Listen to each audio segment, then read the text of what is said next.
എടവൂർ ഭഗവതിക്കാവ് കോളിക്കടവ് തിറ ഉത്സവം മാർച്ച് 2 തിങ്കളാഴ്ച മുതൽ 4 വരെ നടക്കും. ചൊവ്വാഴ്ച രാവിലെ 6 ഗണപതി ഹോമവും തുടർന്ന് കല്ലേരിയമ്മയുടെ കലശം, കല്ലേരി മലപ്ലാൻ തെയ്യം, പെരുമ്പേശൻ തെയ്യം, ഗുളികൻ എന്നിവയും ഉണ്ടാകും. ബുധനാഴ്ച രാവിലെ 8 മണി മുതൽ കല്ലേരിയമ്മയുടെ തിറ, തുടർന്ന് പുള്ളിക്കരിങ്കാളി തെയ്യം, നീലകരിങ്കാളി തെയ്യം തുടങ്ങിയവയും ഉണ്ടാകുമെന്നും ക്ഷേത്രം ഭാരവാഹികൾ അറിയിച്ചു.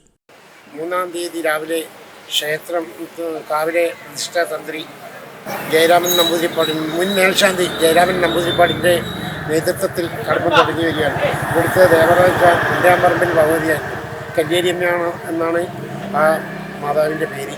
ഈ നാടിൻ്റെ ഐശ്വര്യത്തിനും അഭിവൃദ്ധിക്കും വേണ്ടി എല്ലാം ഉൾക്കൊള്ളുന്നൊരു മാതാവാണ്. കുറേ കാലങ്ങൾക്ക് മുമ്പ് എൻ്റെയൊക്കെ ചെറിയ കാലം മുതൽ തന്നെ ഇവിടെ തെയ്യങ്ങളെ കാര്യങ്ങളൊക്കെ നിറച്ചു പോയാലും ഈ നാട്ടിൽ പല ദുർമരണങ്ങളും അതുപോലെ തന്നെ രോഗങ്ങൾ കൊണ്ട് അവശനിലയിൽ നാട് മൊത്തം ഒന്നും വല്ലാത്ത രീതിയിലായ സാഹചര്യത്തിൽ കുറേ ചെറുപ്പക്കാരും കുറച്ച് പ്രായമുള്ളവർ രംഗത്ത് വന്ന് ഇവിടെയുള്ള തെയ്യം ഏറ്റെടുത്ത് ആദ്യം കല്ലേരിയമ്മ, പെരുമ്പീശൻ, കല്ലേരി മലപ്ലാൻ എന്ന 3 തെയ്യങ്ങളോട് കൂടി തുടങ്ങി ഇപ്പോൾ നമ്മൾ 8 തെയ്യം നടത്തി വരാറുണ്ട്. ഇവിടെ മെയിൻ മാതാവ് കല്ലേരിയമ്മയാണ്.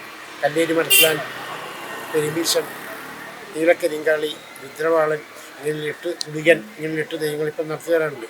അതിലെല്ലാ നാട്ടുകാരുടെ സഹായത്തോടു കൂടിയാണ് നടത്തുന്നത്. അവിടെ രാഷ്ട്രീയ ഭേദമന്യേ എല്ലാവരും ഒറ്റക്കെട്ടുകൊണ്ട് പ്രായഭേദം നോക്കാതെ അമ്മമാരാണ് കൂടുതൽ അവിടെ സഹായത്തിന് എത്തിക്കൊണ്ടിരിക്കുന്നത്. അവരെല്ലാം സഹായത്തോടു കൂടി ഇന്ന് വരെ ഒന്നും നിലച്ചു പോകാതെ അത് നിർത്തിക്കൊണ്ടുപോകാൻ എല്ലാവർക്കും സാധിച്ചിട്ടുണ്ട്. അത് നാട്ടുകാരുടെയും നല്ല ഭക്തജനങ്ങളുടെയും കഴിവാണ്. അതുകൊണ്ട് ഈ 2, 3, 4 തീയതികളിൽ നടക്കുന്ന തിറ മഹോത്സവത്തിൽ ഈ നാട്ടിലെയും എല്ലാ ഭക്തജനങ്ങളെയും സ്നേഹപൂർവ്വം ക്ഷണിക്കുകയാണ്. എല്ലാവിധ സഹായ സഹകരണങ്ങളും ഉണ്ടാകണമെന്ന് നാട്ടുകാരോടും ഭക്തജനങ്ങളോടും അഭ്യർത്ഥിക്കുകയാണ്.